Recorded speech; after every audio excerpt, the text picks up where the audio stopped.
Show starts in 5 minutes. No, that's not big enough. No, that's not big enough either. That's more like it. We're delighted to have you with us, and we extend a cordial welcome to you. We've lined up the top stars from Hollywood and from all over the world to entertain you on our giant screen with the new, colorful motion pictures you've been hearing about and reading about. To add to your enjoyment, we're all wound up to bowl you over at intermission time with live wire service at our snack bar, where you'll find a tempting variety of favorite foods and beverages. Your continued patronage is very, very welcome. Hey, fellas, don't fight over that hot dog. There's plenty for everyone. Big, plump, and juicy, wrapped in an oven-fresh bun. Add mustard, relish, ketchup, and go to work. Yes, the hot dogs at our refreshment center are the best you'll find anywhere. Everybody agrees on that. It's 4 minutes till showtime. Yum, yum. It's time for a tasty and refreshing snack.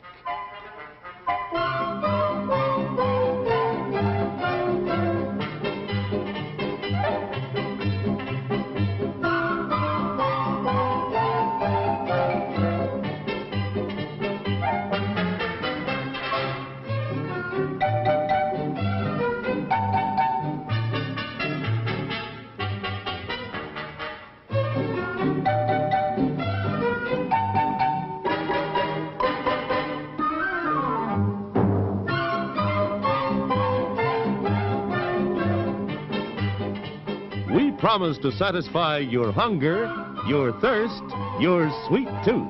So visit our refreshment center now. Let's go! Show starts in 3 minutes. Your attention, please. All new hotshot electric in-car heaters have been installed for your comfort and convenience. Just insert heater through car window and turn on the switch. When leaving, please turn switch off and replace on speaker post. Warning, high voltage. For your own safety, do not attempt to repair or remove wires. Do not attempt to open heater unit. If you need assistance, please notify the theater box office or concession manager.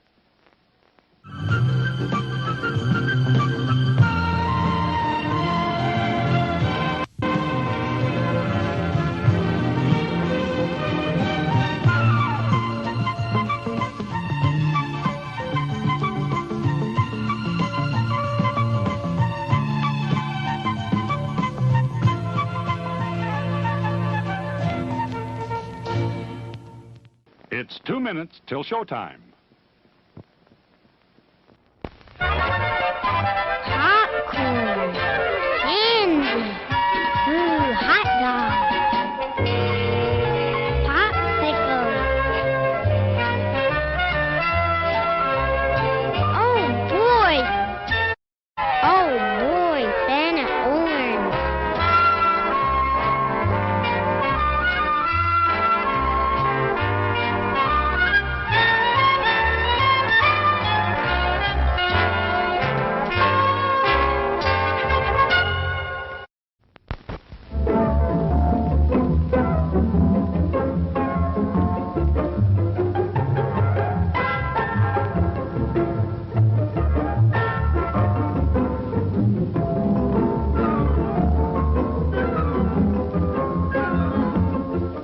Show starts in 1 minute. There are words men live by, words of strength, of wisdom, and of peace. We urge you to find the spiritual comfort and guidance we all so greatly need by attending your place of worship regularly.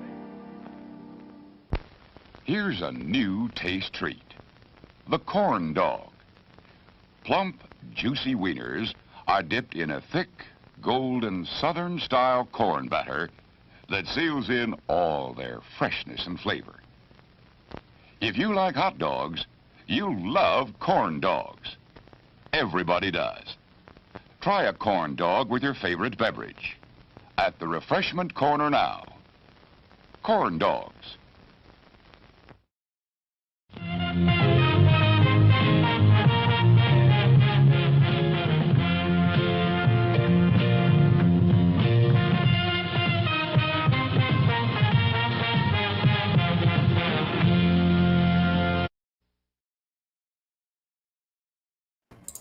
Broadcasting live from beautiful Union City, New Jersey. This is your movie quiz for Wednesday, August 11th, 2021. Here we go.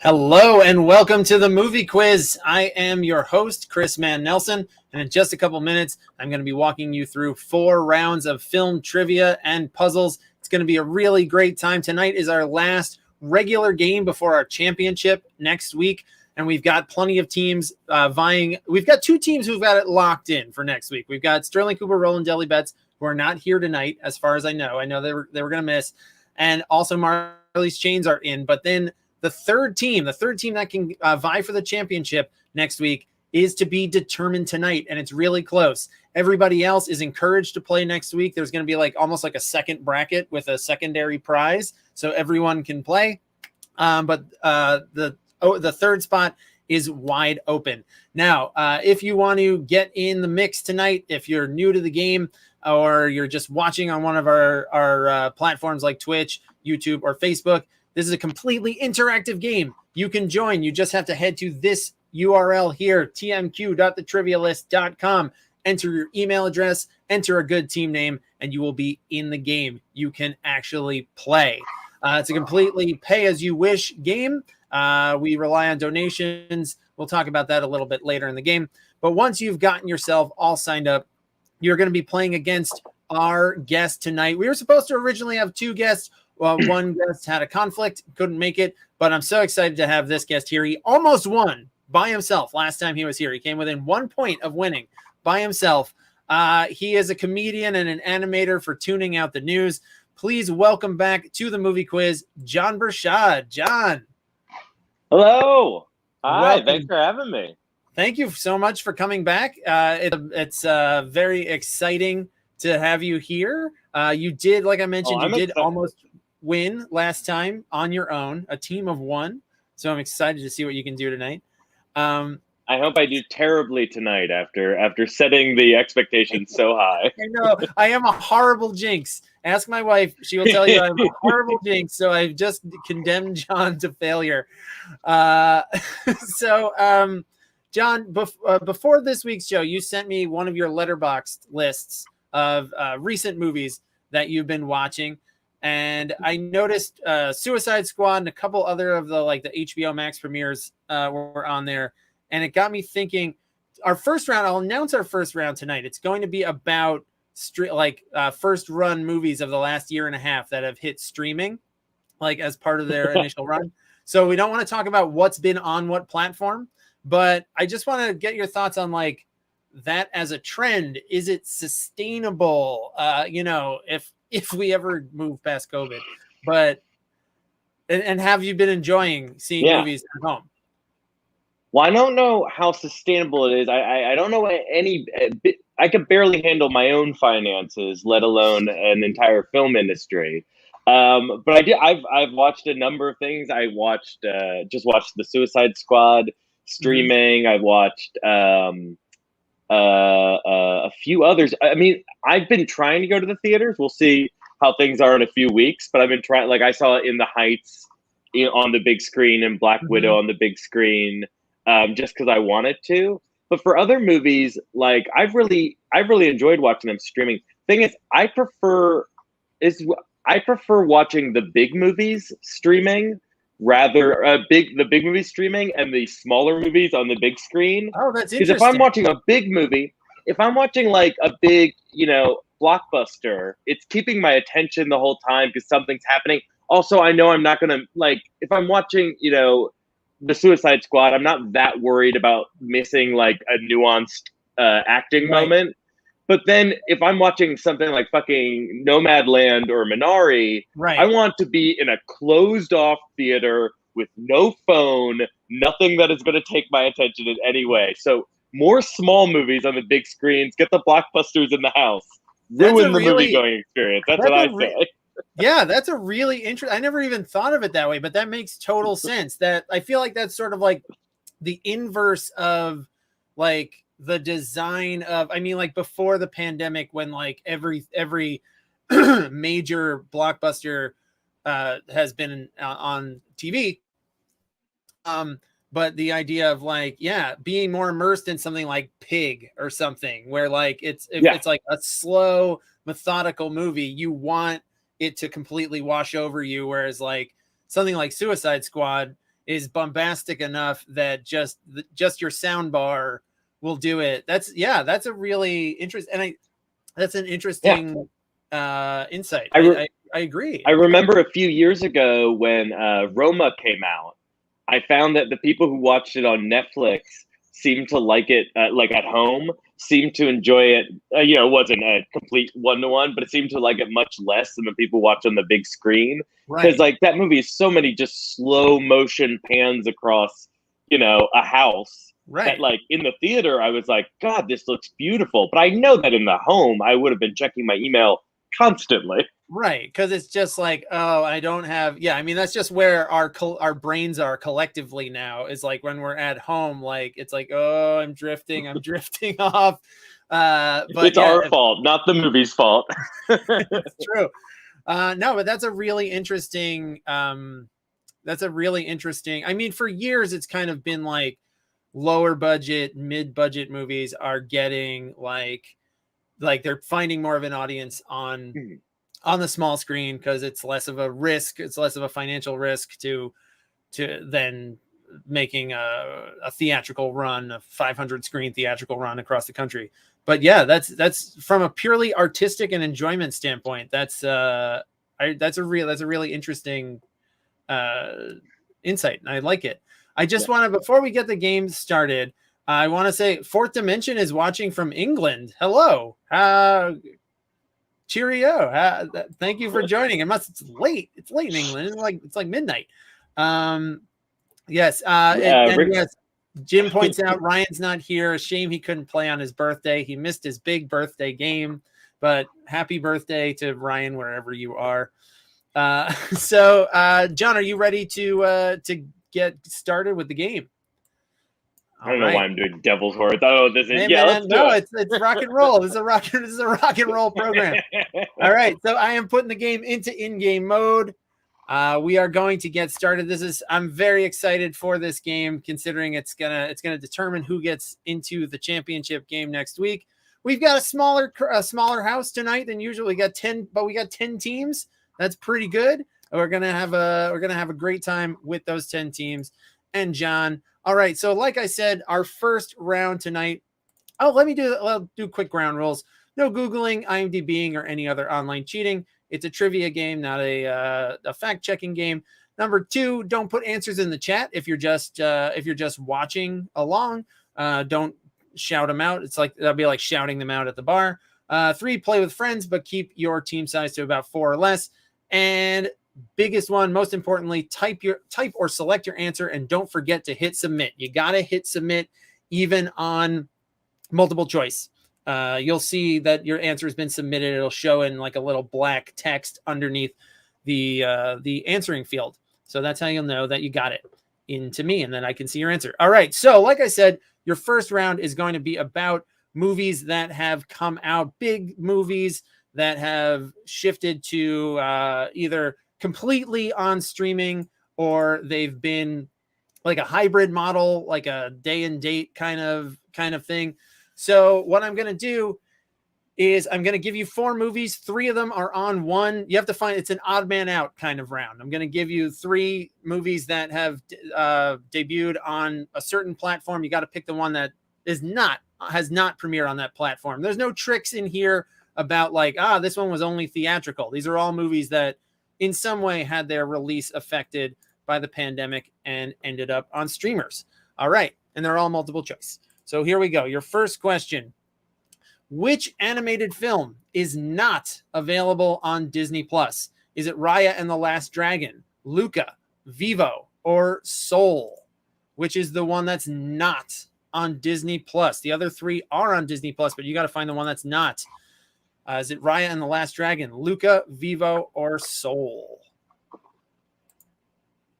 There is a timer here, but you can for all of these, you can input your answer before I start the timer, and you can also change your answer before the timer ends. So if you feel like, oh, I knew this one.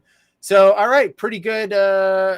Excellent, actually. In fact, percentage here knew that Vivo is not one of the Disney movies. This is a new Netflix original. I'm not sure if it was always going to be on Netflix or if it did have it changed. There might be some squiffy ones like that, but all the other ones, Raya and the Last Dragon was through the Premier Access thing, and Luca and Soul, I think, just completely forewent any theatrical.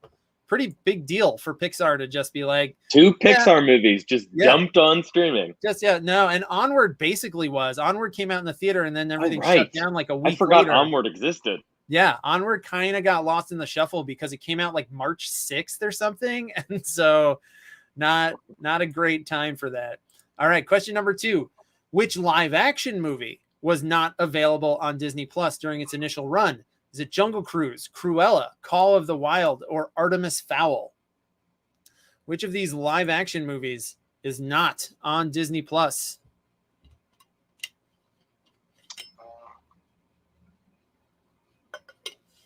Oh. Yeah, there's a couple movies in here that are very forgotten as well, kind of like Onward, kind of lost in the shuffle. So we had an even split here between teams thinking that Artemis Fowl was not a Disney Plus movie or Call of the Wild was not a Disney Plus movie. Artemis Fowl was on Disney Plus. It was supposed to come out in like last April or something, and they just went, no, just dump it on Disney Plus. Call of the Wild, I think, had so Call of the Wild is your answer because it came out on VOD. And it may have had like an Onward style, like 3 days in the theater and then went to VOD, which happened a lot in like. I thought that movie was like 3 years ago. No, it was 2020, the Harrison Ford one where he's just like, yeah, it's just Harrison Ford collecting a paycheck. Really, it's like, it's just like, oh. The better movie is the behind the scenes footage of that with the watching Harrison Ford with the motion capture. The dog was just a man in a motion capture suit. So if you want to watch Han Solo petting a human man, look up the behind the scenes footage from Call of the Wild. I will be doing that as soon as the show ends. I did not know about that. All right. Question number 3. Which film did not premiere on Amazon Prime Video? Bill and Ted Face the Music, The Tomorrow War, Coming to America, and My Spy. And we're talking about domestically here in the United States, because some of these movies got theatrical releases overseas in countries with looser COVID restrictions. But in the States, which film did not premiere on Amazon Prime? Bill and Ted, The Tomorrow War, Coming to America, or My Spy?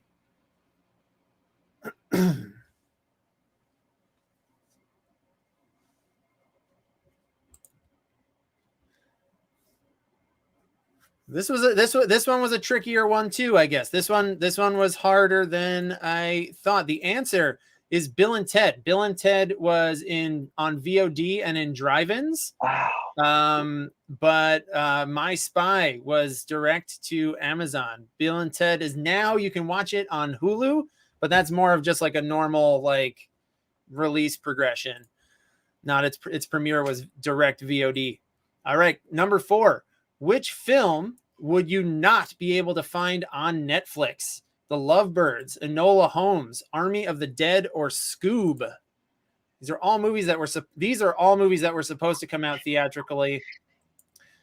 3 of them went to Netflix. 1 of them went to VOD.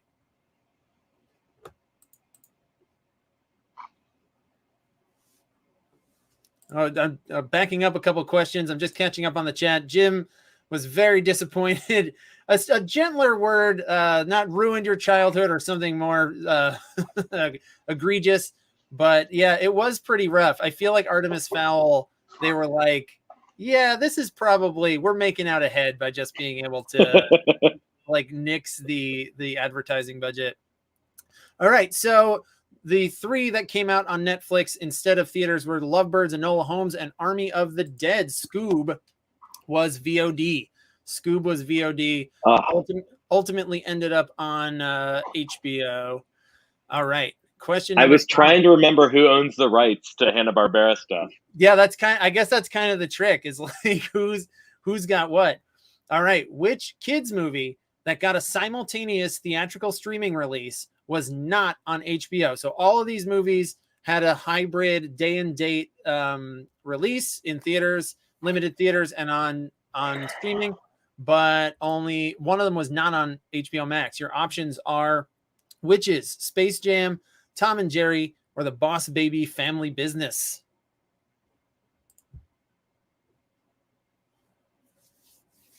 One of these. All of these got simultaneous releases. 3 of them on HBO Max. One of them, I won't say which one it was on yet because that might give it away. All right, timer's up, so I can say it now. This one was released on Peacock about a month ago. I think it's the only like day and date one that was on Peacock. It's Boss Baby. It's Boss. John, I'm reading from your body language that I did jinx you so far. I'm getting destroyed here. I'm doing terribly. It's hard. This is hard for a first round. It is hard for a first round. Ricky Scab says, "All hail the Boss Baby." My mom came over to like show Desmond the Boss Baby. She was like, first she wanted to take him to a theater, and I'm like, I don't want him to go to a theater right now. She was like, we can watch, but it's on Peacock, and he was just like, he was like not super into Boss Baby. He I think he liked it, but like something about the baby was off-putting. Glad to know that I'm not the only one who finds that. Yeah, there's something I can't horrified. Actual children do as well. I can't figure out the like the mythology of Boss Baby is baffling. I read a review once and realized, this isn't just about a tough baby; it's about a baby spy from a company. And he's like, I think he like was a man who got turned into a baby, and then he grew. I don't know. I can't figure. I'll ask my mom. My mom's watching, so she could tell me what she might. I mean, I don't think she saw the first one though. The babies hate the puppies. Yeah, that I remember. I gathered that from the trailers. All right, here comes question number 6. Which action movie currently on HBO Max? So this is one where it's a little squiffy because they all are currently on HBO Max. But which one of them premiered on VOD and ultimately ended up on HBO Max, but not its premiere. Its premiere was on VOD. Your options are Greenland, Godzilla versus Kong, Those Who Wish Me Dead, and Wonder Woman 1984. So 3 of these premiered on HBO Max. One of them premiered on VOD, ultimately ended up on HBO Max, which is why I want to clarify it because you actually can find this movie there. But the other three, the day they came out in theaters, you could also watch them on HBO Max, which I have to say, as a parent, I've enjoyed this because like I haven't gotten to see blockbusters or anything in a while. So I'm just like, I would never, like under normal circumstances, I would not spend whatever like babysitting currency or like time currency that I have to go see Godzilla versus Kong. But the fact that I could just be like, boom, like push of a button after he goes to bed, I'm all for it. I will watch all these movies. I like the Rami Malek Denzel Washington one. Did you watch that one on HBO Max? Oh, the detective one. I didn't see that. Because Jared Leto. Yeah, and like Those Who Wish Me Dead is one of the HBO Max ones. So the answer here is Greenland. Greenland was on the other ones premiered on HBO Max. Wonder Woman was the first of like their big plan, and Godzilla versus Kong was in the spring. Those Who Wish Me Dead was somewhere in there. All right, question number 7, your penultimate question of this round. All of these music documentaries can be watched on Apple TV Plus, except for which one? Hamilton, The Beastie Boys Story, Bruce Springsteen's Letter to You, and Billie Eilish, The World's a Little Blurry. Which one of these music-focused documentary films is not on Apple TV Plus?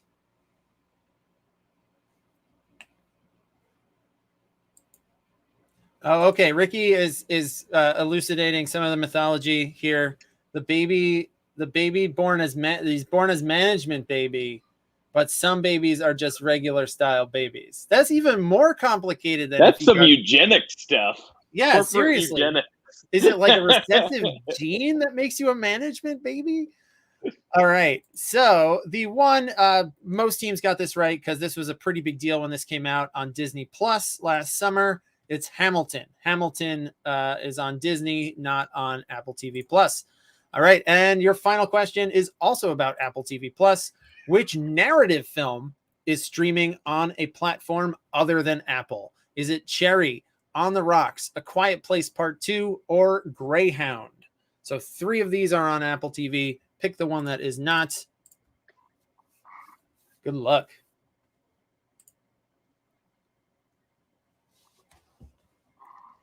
Oh, wait. Oh, Alfonso's here? Hello, Alfonso. Yes, hello. I echo that hello. Welcome, buddy. All right. Pretty good breakdown of answers here. Nicely done.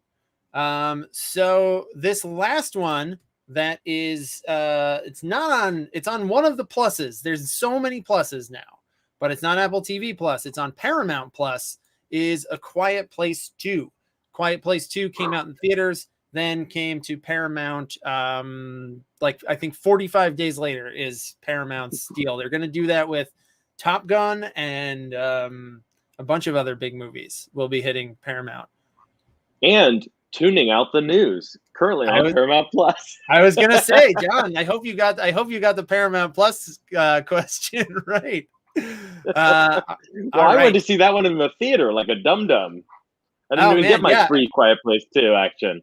Well, with some of these, like what's been fascinating with some of these, like some of these deals I don't know are in place. And then I'm just like, oh, I can watch Quiet Place now? I had no idea. Like I didn't know they were going to do that deal. I don't think anyone knows what the future holds or what they're going to do. So they're all just like, just get eyeballs on it somehow. All right. So let's look at your scores and standings after one round. A little harder of a round, but it is the last regular game of the season. Let's see. Did I not hit submit on that? I must not have hit submit. Ooh. We'll mentally add a point to yours, John. Okay. I can do more than that. I can actually add your point. There you go. So we've got it right. We've got a big tie for second place with a bunch of 6s. We've got the Turds, Ricky Scabs, Dicky Dabs, and Luna Tunes. And leading the way is Glorious Purpose 2. Glorious Purpose is split in half for this game. All right, so nicely done, guys. A perfect round for Glorious Purpose. They've been watching all these streaming movies for the last year and a half. All right, so that's going to bring us to our second round of the night. It is your picture round, and it's called Starr Vehicles. So this is all about movies that have a proper name of a ship, plane, car, or train in the title. So you just have to name the name of the vehicle. You don't have to give me the whole movie. Just give me the if this is I'm making this up because I think I used all my examples writing around. If the movie was called The Quest for Titanic, you would just put Titanic, right? So like you could just give me the name of the ship, but they all have proper names. They all have a very specific proper name. All right, so let me get your round ready. Here comes titular vehicle number 1. What is the name of this vehicle? Give you a second and then hit the timer.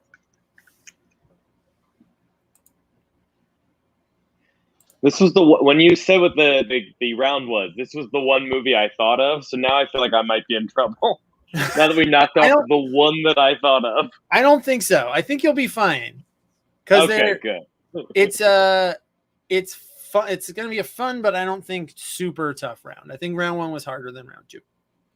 But I'm also a terrible jinx, as noted before. So I shouldn't say anything. All right. So this one, the movie is Hunt for Red October. You don't have to put the whole movie. You could have just put Red October.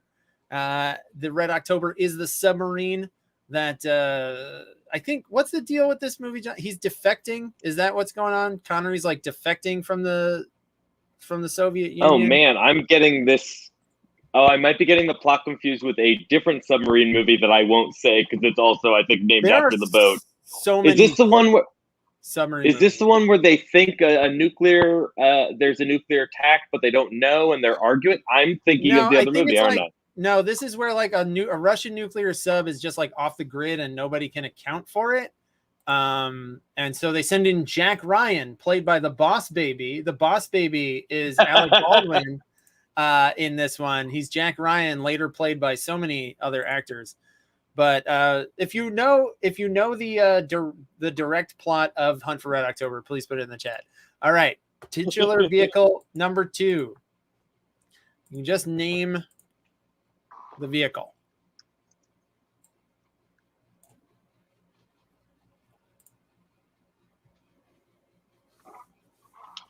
Now, do you think the sequel to this movie is ever going to come out?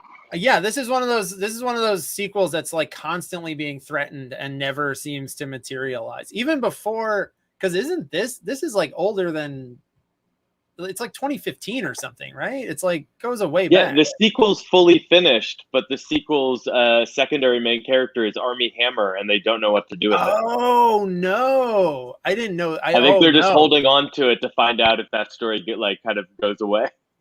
Oh man, I didn't know any of that. I thought they were still working. I didn't realize it was in the can and they were Jesus Christ. It's fully filmed. So the movie that Armie Hammer has completely waylaid is Murder on the Orient Express, whatever the sequel is going to be. So Orient Express is your answer. Nicely done. That's Branagh as Hercule Poirot. All right, vehicle number 3. I think this is an easy one, but sometimes you got to have the gimmies.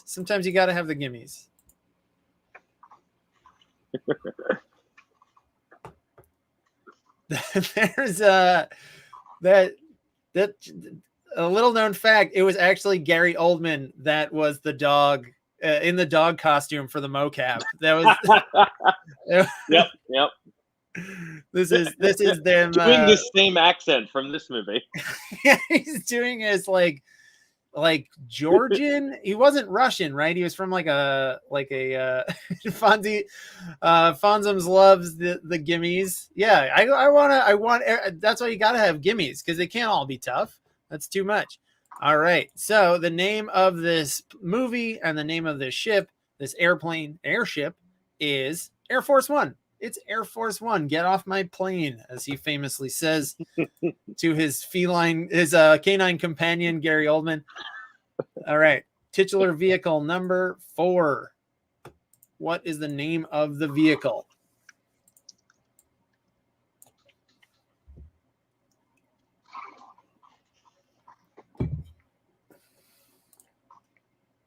Should ask a hard question, like how many Pirates of the...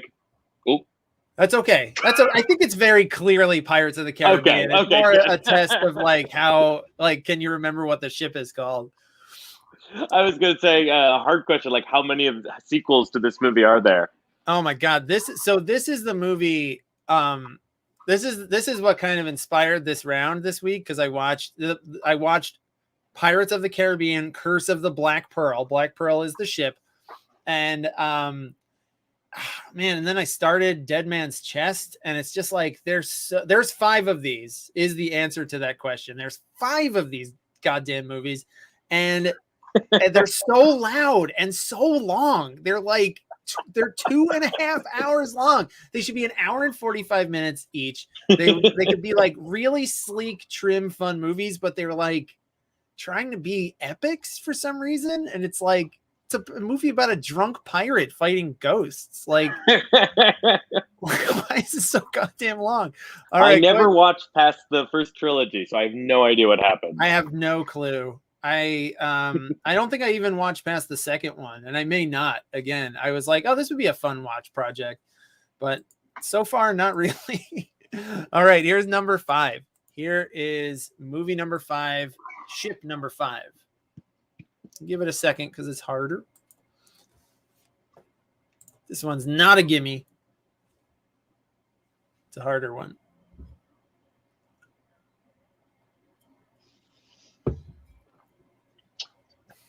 So far, I got it. Several. I'm gonna show myself to be an uncultured loser who doesn't get the black and white one right. No, John. There's two black. Philistine that I am. All right. And I think I'm using Philistine wrong. I think you got it. I think you got that. Okay, right. Good. I got that right. Yeah, that one's right. The question in the game was maybe not correct. So for this one, if you look, that's Clark Gable, and the movie is Mutiny on the Bounty, and your answer is the HMS Bounty or just the Bounty. We'll get 42%. Pretty good for one of the tougher ones of the round. All right, number 6, vehicle number 6. And starting the timer now. Also, I want to point out, because I think not everybody submitted there's no penalty for wrong answers. So if you want to just take a guess, feel free.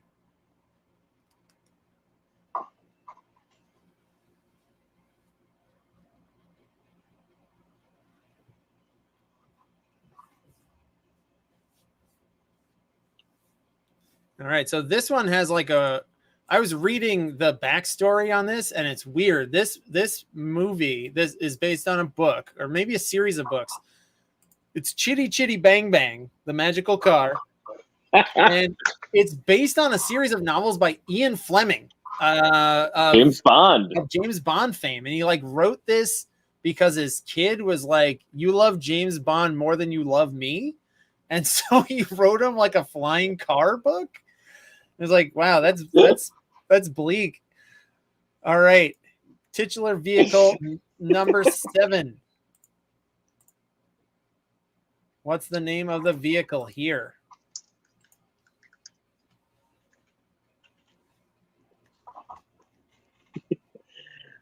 So Ian Fleming's son was like, you love work more than me. And so Ian Fleming was like, I'll solve this. Back to work to write another book. Yep. Leave me alone. I'm expressing my love for you.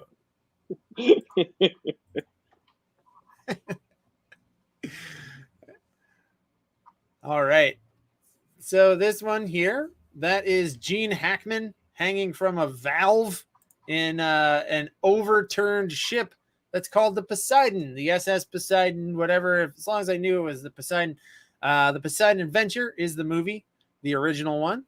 All right. And your final question of the round, your last vehicle. This, I'd say, is the hardest one of the round. But John is right on it, it seems. Thank you to a high school TV production class. We watched this a half day many years ago.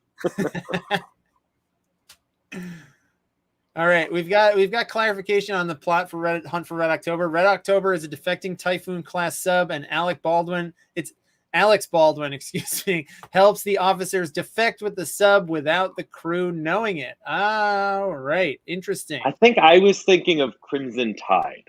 Yeah, when I was Denzel writing this, Washington also in a submarine, and Hackman. Yeah, that's another Hackman underwater film. And I also had a confusion with Crimson Tide because when I was writing this round, I was like, Hunt for Red October. Oh yeah, Crimson Tide. But Crimson Tide's not the name of the ship. It's just generally the vibe of the film, I guess, is red water.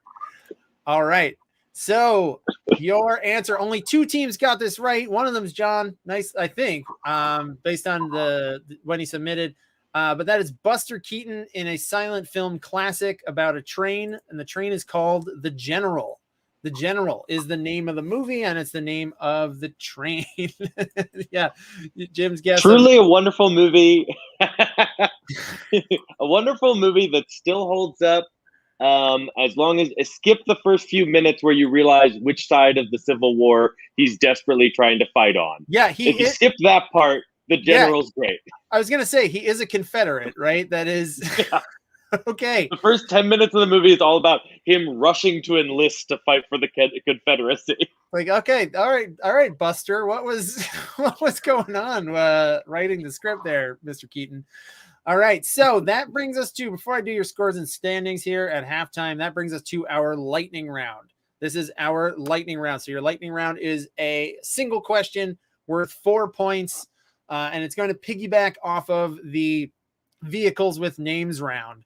All right, so you get a point. That this round does not have to be in any specific order, and you don't have to get them all right. Any single one of them that you get, you'll get a point for it. Okay, so here we go. Here's your lightning round question.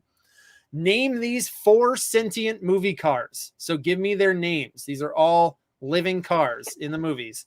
A VW Bug that's a race car, a murderous 1958 Plymouth Fury, a robot disguised as a yellow VW Bug or a Camaro, and a cartoon taxi cab that's a friend of Roger Rabbit. All right, so there's 4 of them. You got 30 seconds. It's a VW Bug that's a race car, a murderous 1958 Plymouth Fury, a robot disguised as a yellow VW Bug, also a Camaro it's been, and a cartoon taxi cab and friend of Roger Rabbit. You just give me the characters' names. If you put a movie that has their name in it, that's fine too. I can regrade it.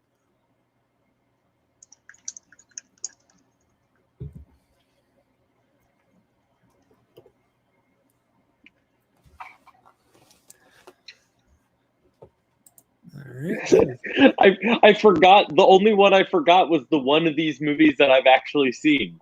Wait, and which one was that? I can't remember the Roger Rabbit's cab's name. That's probably the hardest one here. His name is Benny. That character's name is Benny the Cab. So let's take a look at your answers and how everyone did. 100% of teams remembered Herbie. Almost 100% of teams remembered Bumblebee. About half remembered Benny and half knew Christine. So nicely done. Hopefully everybody got some points there. Let's take a look at your scores and standings as we hit the halfway mark here. We've got more ties for second. It's close. It's really close. The Turds, Marley's Chains, and John all with 15. John, you shot up quite a bit there. And Glorious Purpose, take that streaming. Still at 16, still with a perfect score at 16. Oh, no, it's not perfect because of but it's not 2 rounds of 8 because we had the lightning round, but still excellent scores. Anybody's game. We got plenty more points on the table, and there's even more than your double points for your final round tonight. There's like 8x, there's like 24 points, I think, throughout the final round. All right, so this is the point in the show where we take a break from the game and we talk about what the guest has going on. And John, I know you're a big movie person, as is clearly evidenced so far tonight. Big movie person. Podcast about film. I do. I co-host a podcast with my friend Veronica Urofsky. It is called Box Office Time Machine. And we watch on alternating weeks, although our schedule's been a little bad recently because of vacations. But on alternating weeks, we watch either the #1 movie at the box office or the #1 movie that was at the box office that same weekend many years in the past. Right. That's awesome. So what was the most recent past #1 that you guys did? It was just the 30th anniversary of T2. Oh, that was Terminator 2 Judgment Day. That's the one I listened to most recently. That was the most I didn't realize. Yeah, because I remember that was like July. I saw that. I actually saw that in the theater because I was in theaters. Yeah, because I was too young. I was 9, but like I remember it was my first experience like binging with my dad, because my dad and I, neither of us, because I was 9, had seen Terminator 1. So like the night before T2 came out, we went to Blockbuster or whatever our local video store was, watched T1, and we're like, whoa, this rules. And then like went to T2 like with bells on the next day. Now I'm curious if there's anyone, because we on the episode we had a bit of a debate over whether or not the movie was written for you to know that Arnold was a good guy, because it seems pretty clear that the script is built around it, you not being sure and thinking he's evil until that hallway scene in the mall. But then again, the trailer gives it away. It's in Right. the tagline. So did you and your dad know that he was going to be a good guy going into it? We knew. We definitely knew because the trailer, like, and you're absolutely right. And it like every time I watch T2, it honestly, I get that they had to sell it that way, but it pisses me off because like it's actually really well constructed as a reveal. It really plays with the expectations a lot. But it was very clear from the trailers. I remember even from that long ago that it was like, oh yeah, Arnold's the good guy now. Yeah, we watch because we're watching the number one movie at the box office. Like we watch a lot. I've seen more truly terrible movies since we started that podcast, and not even like, there are a lot of bad movie podcasts. We watch the movies that are bad in just the most soul crushing.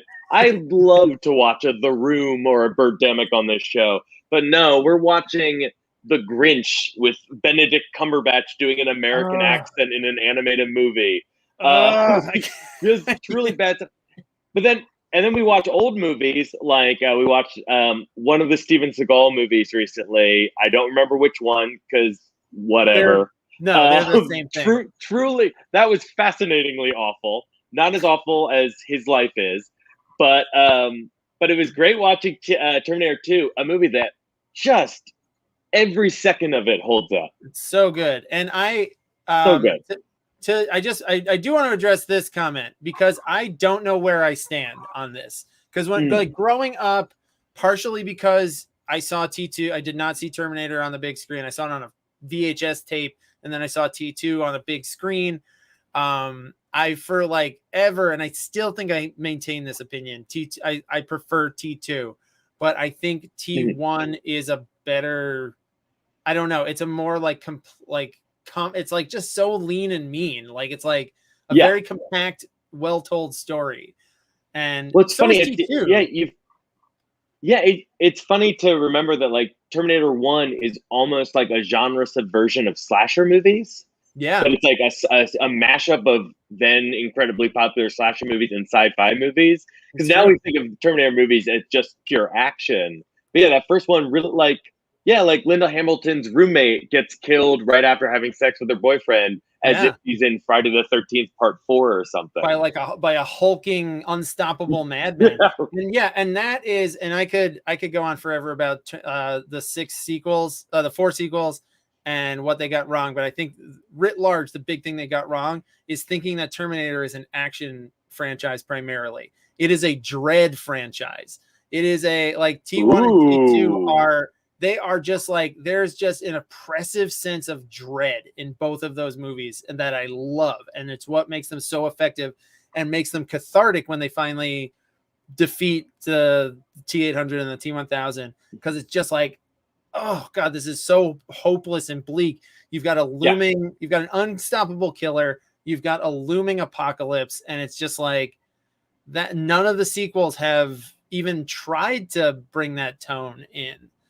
Yeah, I also they have the problem that like the Jurassic Park sequels have, where it's like you can't get more unkillable than the monster from the Jurassic Park movies keep being like, it's a bigger T-Rex, and it's like, who gives a shit? A regular T-Rex. The T-Rex is already scary. It doesn't change anything. Make it suspenseful, because the first one is a suspense movie. That's a series that should never have been a series. It's a perfect movie on its own and never should have gone forward. All right, I could do this all day, but I will get back. I have to get back to the game for round 3, which is your puzzle round, and it's triple feature sentences. So this is we've done this a few times in the past. So I'm going to read you a clue that. So the example here, which is one of my favorite photos from the early internet, was a marquee that showed Spy Kids Blow and Crocodile Dundee in Los Angeles. But it comes out together as Spy Kids Blow Crocodile Dundee in Los Angeles. So I'm going to ask you, I'm going to give you a hint that will describe 3 movies together that will make a sentence. I'll also show you the posters with with them blurred out, with the titles blurred out. And you'll put each movie in 3 different fields so you can keep track of where you're typing them, but you have to get all 3 to get the point. Okay? So no partial credit for this one. 3 fields just to keep things neat, but not 3 points. All right. Here is your first one. Your clue is every male employee on POTUS's staff works to veto a piece of legislation that has a 12 a.m. deadline. And here are your 3 movies. Giving you 35 seconds for this. Every male employee on POTUS's staff works to veto a piece of legislation that has a 12 a.m. deadline. I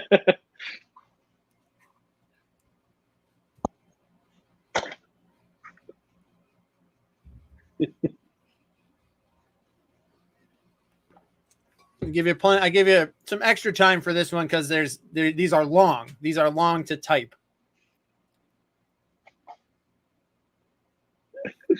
It feels very much like a TV guide description of a plot of a movie. That one feels very real. Yeah. It's yes, there's some close guesses here. Male Cabinet, Kill Bill at Midnight.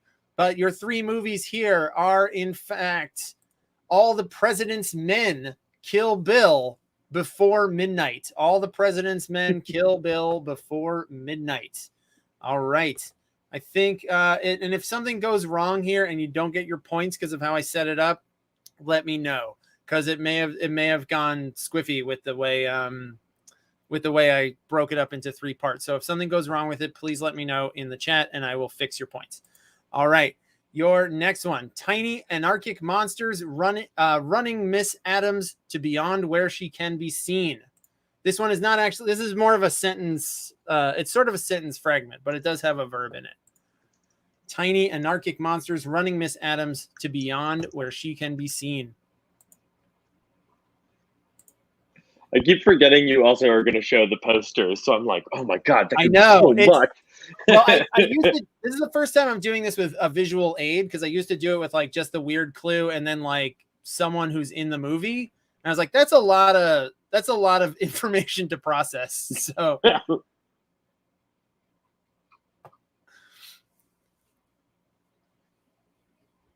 all right. Time is just about up for this one. So your 3 movies here are Gremlins, Chasing Amy, Out of Sight. Gremlins, Chasing Amy, Out of Sight. There are supposed to be 3 answer slots. Are you, John? Are you seeing? I'm asking you because I can talk to you more quickly. Are you seeing answer spots? No. I think I only saw 1 thought, unless I'm just an idiot. Okay. No. If it's only showing up as 1, I can type it all in 1 spot and I will grade it. Okay, there's only 1. Okay. All right. I will figure out. I type it in the 1 spot and I'll fix it. All right. Sorry about that, everybody. I must have messed something up. All right. So your third one, a trio of dudes plus their infant seek the protection of elevated ground. A trio of dudes plus their infant seek the protection of elevated ground.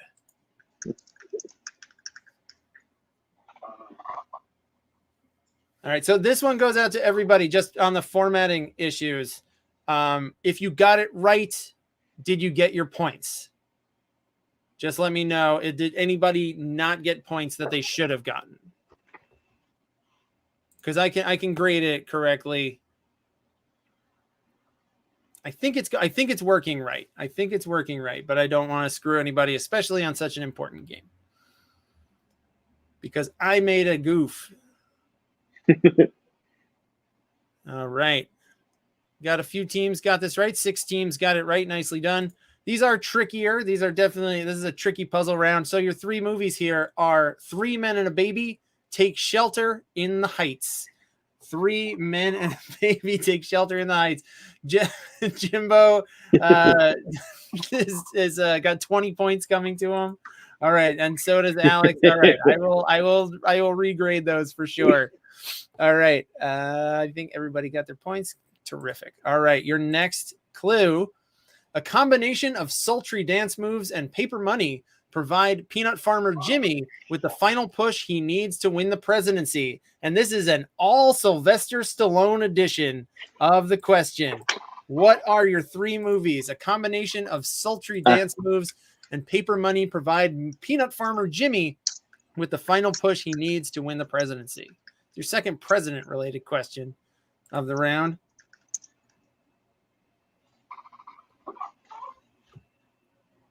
I'm only getting this because we recently watched the original movie that one of these is based on an episode of my podcast recently. Oh, is it the middle one? It'd have to be, right? Because yeah, that's the only remake. Yeah. It was really fun. I enjoyed it a lot. I've never seen the remake. I've watched clips online. It is very weirdly shot. It seems to be one of those movies where they were just learning digital editing. Oh, real? Yeah, it is like a weird. I think I saw it a long time ago. I know what you mean. I can picture like tons of weird cuts and segues and weird digital effects.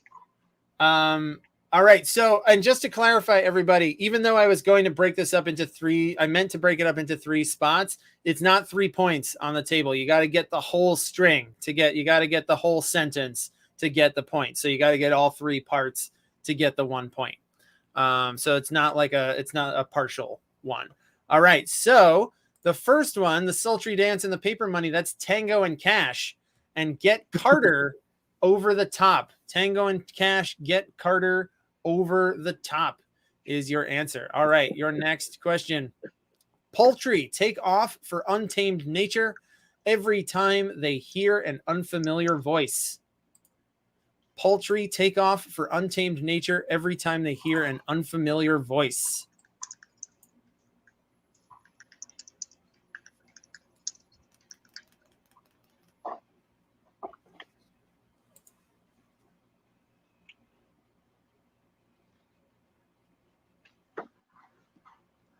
I've never seen that movie on the far right. I know it's what's her name?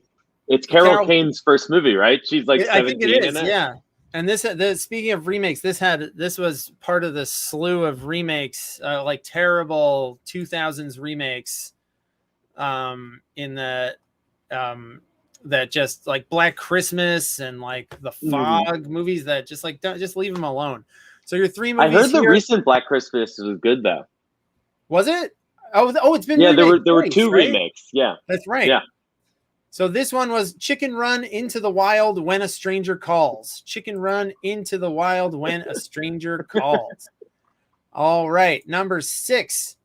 Quasimodo gets a new job in the belfry of a church named after Jesus's mother. Quasimodo gets a new job in the belfry of a church named after Jesus's mother. And this one I did put as a clue on Instagram. So I straight up put this poster up. So if you follow me on Instagram, give hints on game day.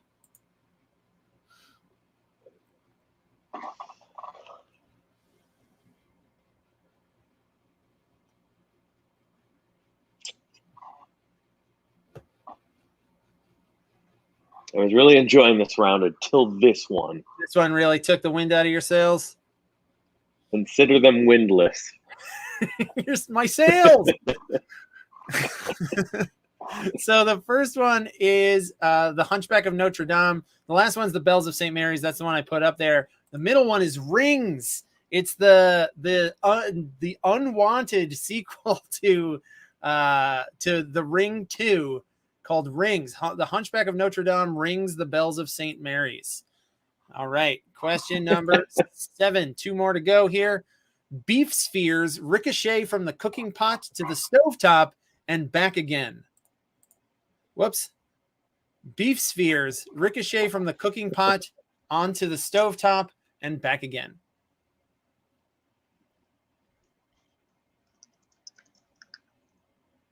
Oh, what's in the middle? It's a tough one.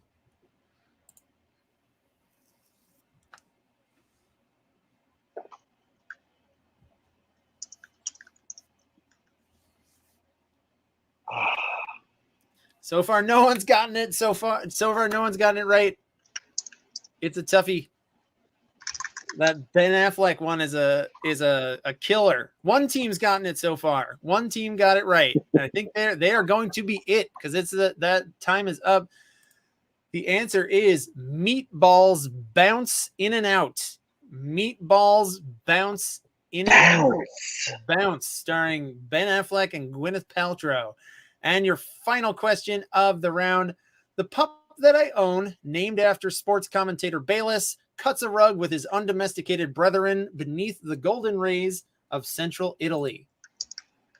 The pup that I own, named after sports commentator Bayless, cuts a rug with his undomesticated brethren beneath the golden rays of central Italy.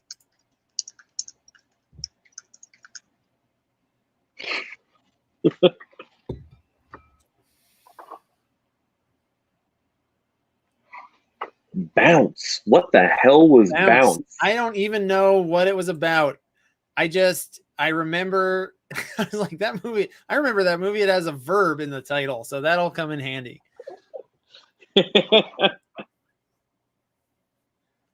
All right. I think the visual aids helped. I think this was an evolution in the use of this round. Oh, I would have gotten 0 of these without the pictures. Yeah, it's too hard. It's too hard otherwise. So your movies are My Dog Skip, Dances with Wolves, Under the Tuscan Sun. All right. So let's take a look at your scores and standings as we head into our final round of the game. We've got let's do Ricky Scabs because they're in third because there's a tie for second. Ricky Scabs in third with 20. Tied for second is the Turds and Glorious Purpose 2. And jumping into first place is John. John, you're in first. Nicely done. Pew, pew, pew. All right, so there's plenty more points on the table. But first, it is after round 3, and you know what that means. This is a very special time in every episode of the Movie Quiz. You know, like I said up top, this show is completely pay as you wish, donation based. So every week I ask you to throw some money in the tip jar or to support the show in some way, which we'll talk about in a second. But instead of having me just here come on and blabber on about supporting the show, I always try to bring in a special guest. And this week is no different. He's one of TMQ's favorite guests, best friends of the show. Please welcome back to the show, straight from the swamp, it's Shrek. Shrek is back tonight. Hello, Shrek. Hello, Chris. It's so good to see you again, my friend. It's wonderful. I miss you, Shrek. It's every time it feels like it's been too long, but it also feels like it was just yesterday too. That's the kind of rapport I feel like we have. That's kind of the reality we live in, which time doesn't necessarily exist. Right, as its normal self. Time is a nebulous thing. It sounds like you're waxing very poetic, Shrek. I know that you had transitioned last time you were here. You had transitioned out of Bonobo's job and you were doing stand-up. And I know that you're into something new now. Do you want to tell people about that? That's absolutely right, Chris. So when I was working in Bonobos, I was like, I need to express my creative self. I've been doing art this way. And then I tried stand-up and very negative scene over there, man. Oh, yeah. Like, yeah.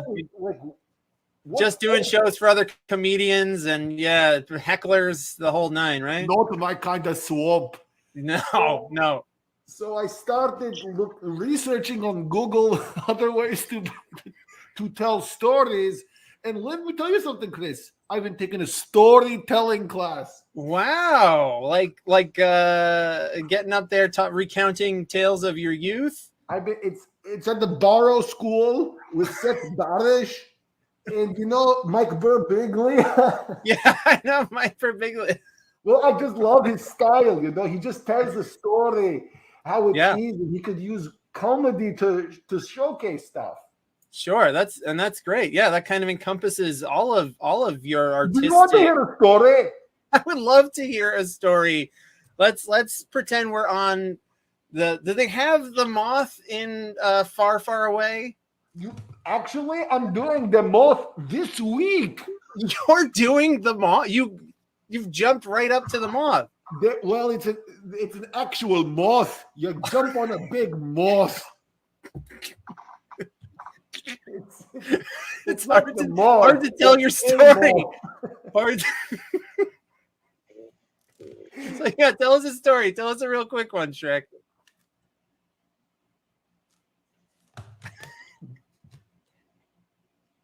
Don't go into the swamp. I keep thinking those words from my father. You know, they say life. They say life's a fairy tale, but not my life, and not if you knew my dad. Don't go into the swamp. I keep hearing it everywhere I go.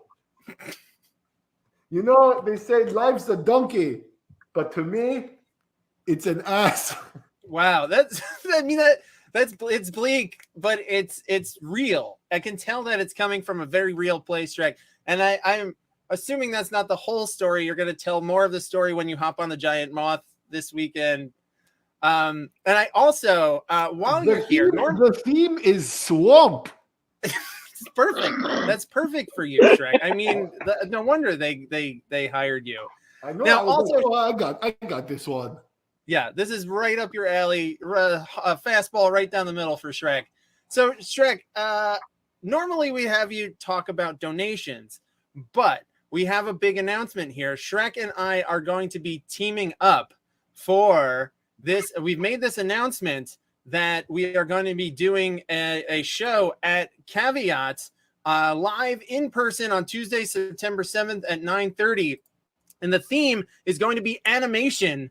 And so Shrek is going to be there. Shrek is going to be on stage, kind of co-hosting with me, helping me out. It's going to be telling stories, probably. The giant moth might be there. Well, I don't know. We'll see what the flavor of the week is. I'm thinking of doing some short-form improv next week. Oh, so you're gonna okay. Well, we'll see how our show works out if we have time to do the do the short form improv. So Shrek, if you want to tell people, it's right here on screen. They can buy tickets. Yes, you can go to the Caveat's website, look for the movie quiz. You can go to the schedule for September 7th, and it's a fully vaccinated show. So, you know, if you're not vaccinated, not to make this political, but science isn't political, like Shrek. Farquaad. Slamming Farquaad is political. But so yeah, we're really very excited. Shrek and I will be there. We'll have some special guests that we're going to announce soon.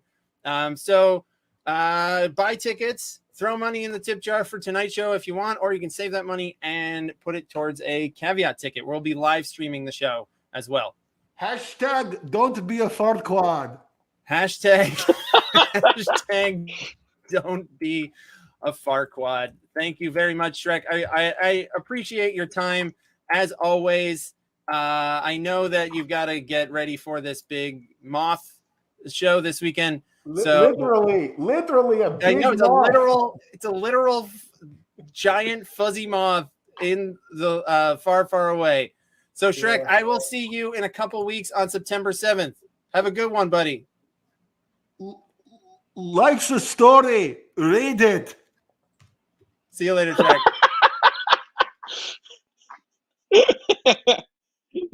You're muted. Oh, I muted myself by accident. So I got so excited seeing Shrek again. Come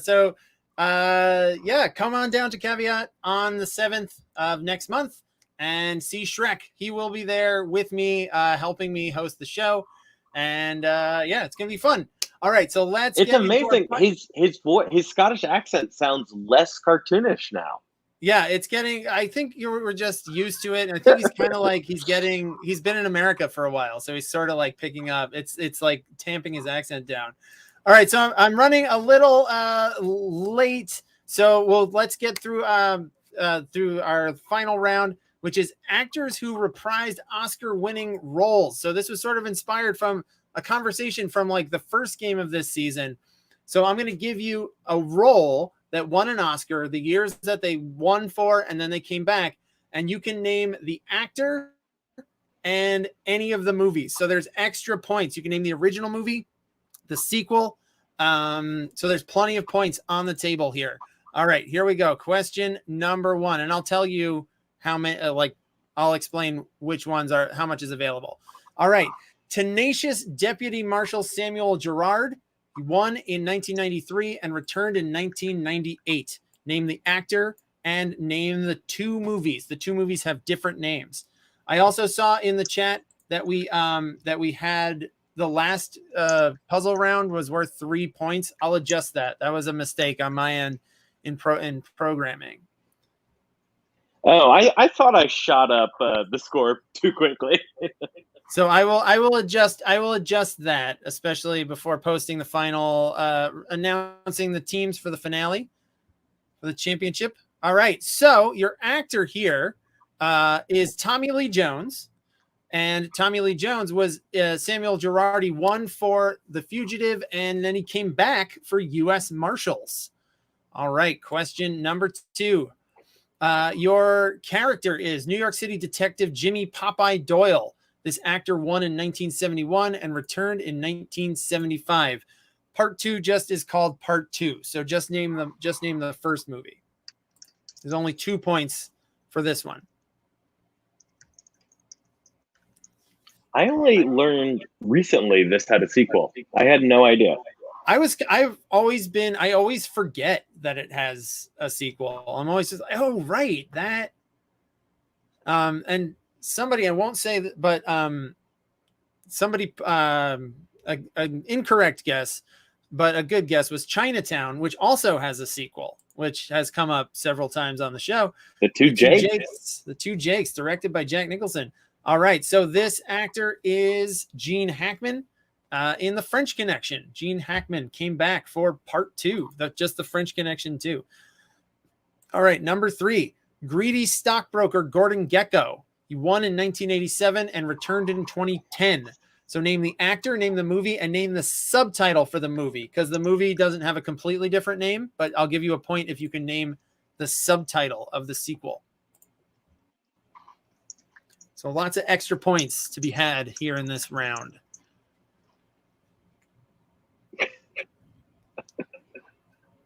I think I'm right about the subtitle. It's very stupid.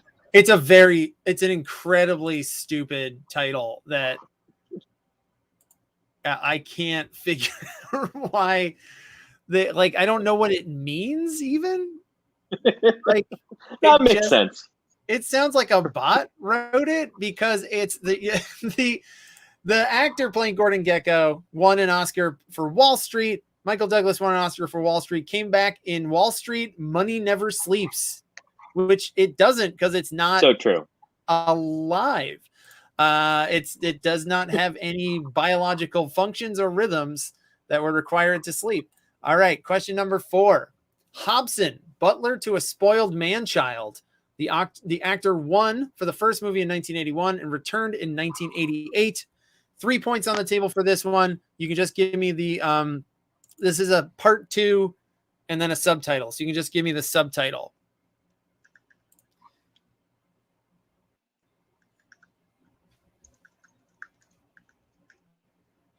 Got to give me, for the sequel, you got to give me the subtitle for me to give you credit for it. I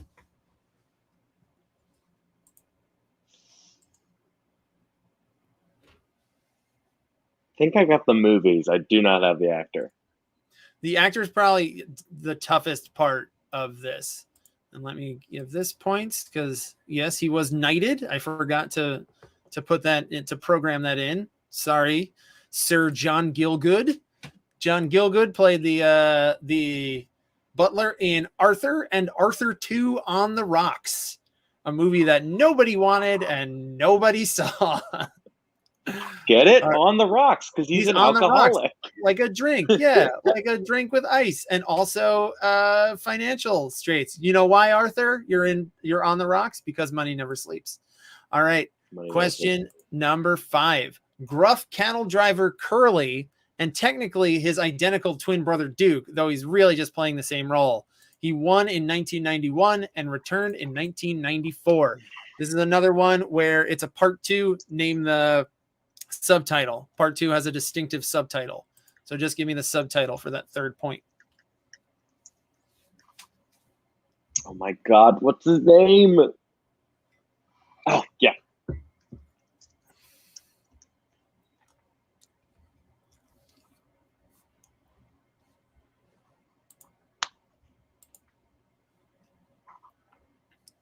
All right.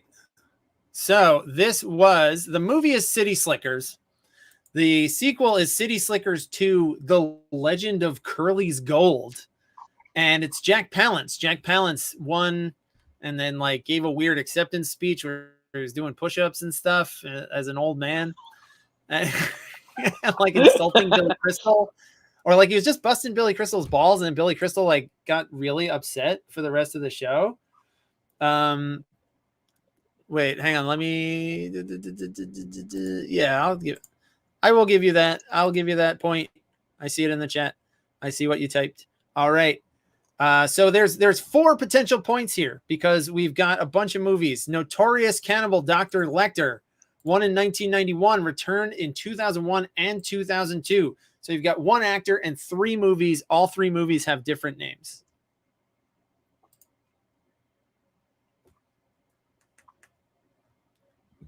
I straight up don't remember that he returned for a 3rd movie. Yeah, in like quick succession. The third, it's like it took 10 years to get him back for the first sequel. And then it was just like, oh yeah, I'll do another one. And they were like 2 years apart or 1 year apart. Was it the prequel? Yes, it was the prequel. It was the prequel. And so your 3 movies, your actor is Sir Anthony Hopkins. I also forgot to program that he is Sir Anthony Hopkins, Silence of the Lambs, Hannibal, and Red Dragon. So nicely done. Oh, I forgot to put the first one because I'm an idiot. All right. I thought there was another movie. Red Dragon. There was Hannibal Rising, but not with Academy Award winner. What's his face? Sir Anthony Hopkins. All right. Your role here is retiree Art Selwyn, who becomes rejuvenated thanks to an alien pod in his pool. One in 1985, returned in 1988. Just the movie. The sequel is called The Return. So I was like, I'm not gonna give him an extra point. That's a boring subtitle. I see, and there's a wonderful incorrect answer. And also to answer, I see Peter up here asking about the caveat show. I know this was a ways back. I'm just catching up on the chat. Yeah, it is going to be live on stage in person. Fully vaccinated. Everybody you can't get in the building without proof of vaccination though. So we're trying to do it as safely as we possibly can.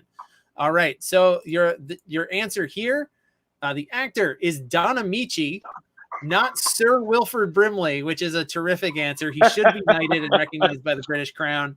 And Cocoon. Cocoon is the movie. About half people recognize that. And this last one is big. There's another 4 points on the table. 2 actors, 2 different movies with 2 different titles. You got double winners here. Widow Aurora Greenway and her suitor, retired astronaut Garrett Breedlove, both won in 1983 and then returned in 1996. And I believe that this was brought up. We had a round in the first game of the season that had some overlap here with sequels with completely different titles.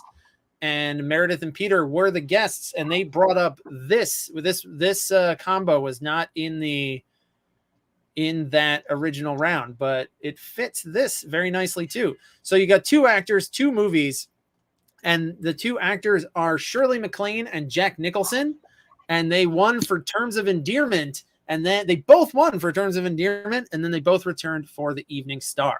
All right, I am going to quickly do a score recap because I know that I'm over time. Sorry, NYC Trivia League players. Sorry, Meredith and Peter. I will be off in just a second. All right, so we've got a 3-way tie for second. I know the scores are a little off, but we've got the Turds, the Ringwoodians, and Marley's Chains, all with 37 points, and John with 40. All right, so very good, and that brings us to our final question tonight. It's your post-credits bonus. So I'm going to ask you a question that has 2 correct answers. I'm going to show you 3, and so if each correct answer is worth 3 points. If you pick 2, you get 6 points because you've gotten both right. If you pick 1, it's worth 3. But if you pick the decoy answer and hit submit, the incorrect answer will get you nothing. The 3 points that you got with your correct answer will be wiped out. So if you know one for sure and you want to just keep those 3 points, hit submit. But if you gamble and lose, you won't get any points. You can't lose any points that you've already gained, but you just won't get any bonus points. All right, so we've talked about Oscar winners tonight, and we've talked about pandemic releases. So that's your intersection for your post credits tonight. Oscar nominees and pandemic releases. Here's your question. Which 2 of these 2020 Best Actor nominees were recognized for movies that were available on Amazon and Netflix within 3 weeks of their limited theatrical release? Are the 2 actors, your 3 options are Riz Ahmed, Stephen Yeun, and Gary Oldman. So which 2 of these Best Actor nominees were recognized for movies? They got nominated for movies that were on Amazon and Netflix almost immediately they got a limited theatrical release. Timer starts now. Good luck.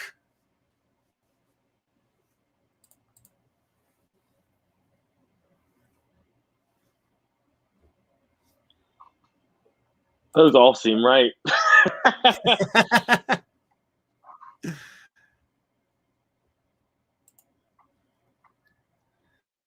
All right. Yeah, this was a tough one. This was a tricky one. So the movies that were released pretty much immediately. One on Amazon was The Sound of Metal, and on Netflix around Christmas was Mank. But Minari did not go to Netflix and Amazon. Minari did not go to Netflix and Amazon in its initial release. The other 2 did. So that was a tough one, even split. Let's take a look at your how that changed up your standings. And I know that this is pending because there was 2 extra points that got added. And man, oh man, was it close. John got jumped over right at the very end. I got greedy. And three of our regular teams way up there. Almost a 3-way tie. We'll see how it shakes out with the point differential when I regrade it and do an audit. Ricky Scabs with 42, and then a 2-way tie for now between the Turds and Marley's Chains. So nicely done. Excellent work to all those teams. I'll get everything sorted and announce who's going to be in the championship game probably tomorrow. I'll announce that on Instagram. And everyone else still play. Everyone should come and play. There's going to be a secondary prize. Not like in a patronizing way, but it'll be fun. So, all right. Thank you, John, so much. Sorry I had to rush. I know John and I had a lot to say up top. That's on me. I talk too much. Not at all. I'm the host. It's always on me. It's 100% on me. So thank you, John. Please tune in to Tuning Out the News on Paramount Plus, and also to Box Office Time Machine, wherever you get your podcasts. And John, please come back anytime. I will do. Good game, everybody. Thanks, John. All right. Thank you, everybody. Thank you to all of our regular players. The season's been awesome so far. I'm really looking forward to seeing everybody back here for the championship next week. In the meantime, buy tickets to Caveat. Stay safe. Watch some movies, and I'll be back here for the championship next Wednesday night. Macalunky.